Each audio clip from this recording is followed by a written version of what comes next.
back to my vlog. Isang mainit na tanghali sa inyong lahat mula dito sa Lasak City. Sayang itong pag-greenery menopausal distraction ko sa chismisan for today's vlog, mga karag-karag. Kung hindi ko na itodo dahil ito na nga ang mga latest na mga pa-iskandalo, chismisan galore na pinag-uusapan ng mga active na mga chismosa at mga chismosa sa social media.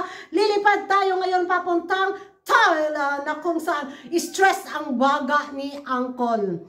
Na-stress ang bagol-bagol o kigol ni Papa Nawat, mga karag-karag, sa nangyaring iskandalo nga sa Miss Grand Cambodia Organization versus sa Miss Grand International na dapat sila yung host country ang Cambodia. Biglang pinalayas si Uncle because wala siyang respeto at very very demanding bitaw yung mga ganap doon na hindi in-expect ni Uncle na yun yung makuha niya sa Cambodia. Diba kung matandaan natin, pinanalo ni Papa Nawat ang Cambodia sa Miss Grand International. Nakapasok sila sa top 5, no? Or top 10 ba? Ewan ko na, nakalimutan ko. Hindi ako na remembrance.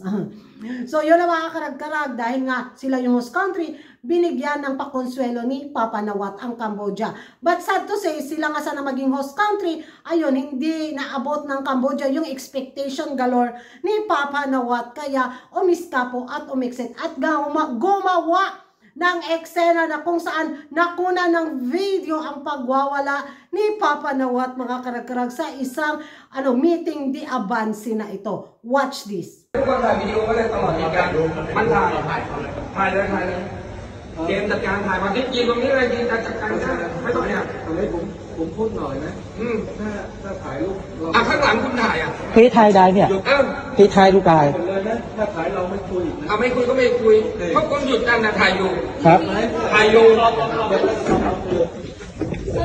แล้วมีสิ So yan ang mga karag-karag, ang mga latest na makaganapang kontrobersiya ni Papa Nawat. Of course, hindi yan pakakabog. Kailangan niyang gumawa ng eksena galore para mapag-usapan ang kanyang papageant, which is effective naman, di ba? At, nako, so maraming napataas din ang mga kilay ba? Kasi nga, yung mga kandidatang lalaban ngayon sa Miss Grand International 2024, sobrang Hagardo Versosa na sila, mga karag-karag. Pati yung mga palagage nila na sinakay na lang daw sa truck na kung saan pinag-iusapan ito ng mga taga-tacos. What happened to the most prestigious, glamorous,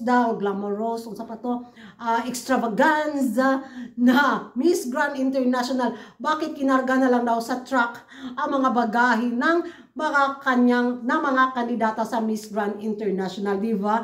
Very happy kay Coset Coragan for today's vlog, mga karag-karag, dahil sa mga pa-iskandalo ni Uncle. Buhay ang ating pangkabuhayan showcase, buhay ang pang-ekonomiya ni Coragan. Ay, so, ang magiging reaction ko lang, more eksena pa, Uncle. Bahala, basta happy kami na very energetic yung pambato namin sa Miss Grand Philippines.